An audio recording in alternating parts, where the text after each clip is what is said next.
नमस्कार मित्रों ये वीडियो मैं आपको बना रहा हूँ रक्षाबंधन को लेकर। रक्षाबंधन पर फिर कुछ भ्रांति आई है कि 30 को मनाया जाए या 31 तारीख को मनाया जाए। मित्रों, पहली बात तो बहुत क्लियर है कि हम गृहस्थों के लिए जो भी त्यौहार मनाया जाता है उदित तिथि के दिन उस त्यौहार को मनाया जाता है। लेकिन पूर्णिमा के दिन जो सायंकाल तिथि होती है पूर्णिमा, इसलिए पहले ही उस पूर्णिमा को बनाने का विधान है। तो एक बात तो यहाँ बिल्कुल क्लियर है कि रक्षाबंधन 30 तारीख को मनाया जाएगा, मतलब रक्षाबंधन की शुरुआत 30 तारीख को होगी। और रक्षाबंधन के दिन से लेकर जन्माष्टमी तक इस त्यौहार को मनाया जाता है। और रक्षाबंधन सिर्फ भाई बहनों का ही त्यौहार नहीं है, भाई बहन के त्यौहार के रूप में प्रसिद्ध है, ये एक अलग बात है। लेकिन रक्षा सूत्र जो होता है, जो बंधन होता है, ये व्यक्ति की तंत्र मंत्र से रक्षा करता है और उसको सुरक्षा ये प्रदान करता है। और इसके बहुत सारे उदाहरण हैं। राजा बलि के टाइम पर लक्ष्मी जी ने भगवान को छुड़ाने के लिए राजा बलि को सूत्र भेजा था और उस तरह से उसने उनके भगवान को मुक्त किया। दूसरा आता है कि जब देवता लोग हार रहे थे उस समय में प्रजापति ने इंद्र को भी रक्षा सूत्र बांधा था और उसने फिर देवताओं पर विजय श्री की प्राप्ति की। इसी प्रकार के कई सूत्र ऐसे हैं जो पत्नी ने पति को भी बांधे हैं और उनको इसमें लाभ मिला है। चूँकि वीडियो बड़ा हो जाएगा इसलिए मैं उन सब की बात आपसे नहीं कर रहा हूँ। एक चीज़ तो ये है कि ये एक बंधन का त्यौहार है और जो रक्षा सूत्र बनता है रक्षाबंधन कहलाता है। तो इसमें तंत्र का महत्व अधिक होता है। दूसरी, जहाँ तक भद्रा का सवाल है, भद्रा के लिए अब वैसे मैं चिंतामणि को पढ़ के ही बता देता हूँ कि जब चंद्रमा मेष वृषभ मिथुन वृश्चिक राशि में होता है तब भद्रा का वास स्वर्ग में होता है। जब चंद्रमा कुंभ मीन कर्क सिंह राशि में होता है तो भद्रा पृथ्वी-लोक में। जब चंद्रमा कन्या तुला धनु और मकर का होता है तो भद्रा पाताल लोक में होती है। और भद्रा जहाँ पर होती है वहाँ पर विनाश करती है। तो 30 तारीख को 10:33 पर भद्रा है वो पृथ्वी लोक पर आएगी, उससे पहले पाताल लोक में रहेगी। तो पाताल लोक में रही भद्रा हमें नुकसान नहीं पहुंचाती है। तो 30 तारीख को 10:33 से पहले माताएं बहनें और गुरुजन जो भी हैं जिनको रक्षा सूत्र बांधना है वो 10:33 से पहले भगवान को रक्षा सूत्र बांध दें। और नियम यह है कि यदि कोई भी अनुष्ठान उस समय से पहले शुरू हो जाता है तो भद्रा का प्रभाव उसके ऊपर नहीं होता है। तो पहली बात तो यह बहुत क्लियर है कि जो व्यक्ति भद्रा को मान रहे हैं वो 10:33 से पहले इस रक्षा सूत्र को भगवान को बांध दें और दिन भर फिर अपना 7वें दिन तक इस कार्यक्रम को चला सकते हैं। अब दूसरी बात ये कि ये बोलते हैं इसमें दिक्कत आती है। तो यहाँ पर मुहूर्त चिंतामणि में वशिष्ठ ऋषि का एक कथन है।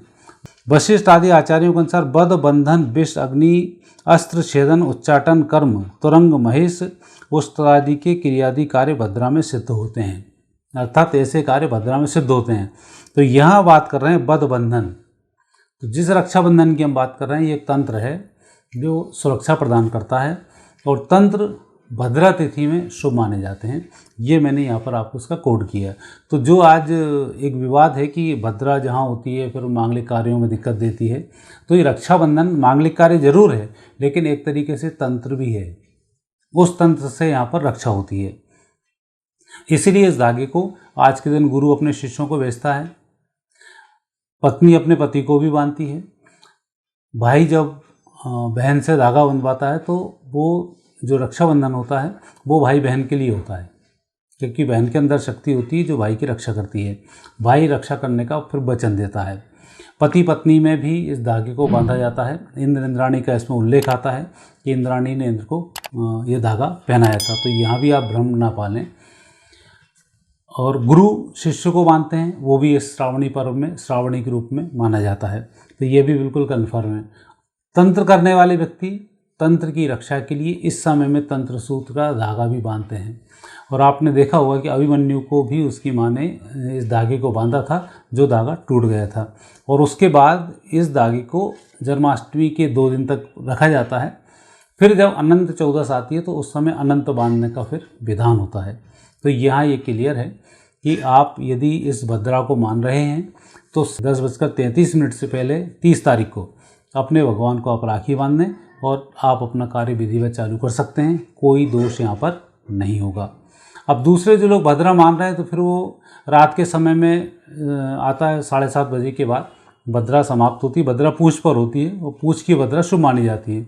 तो कई लोग बोल रहे हैं रात के समय में रक्षाबंधन को बनाया जाए, तो रक्षा सूत्र कभी भी रात को नहीं बांधा जाता है, इसका आप विशेष ध्यान रखें।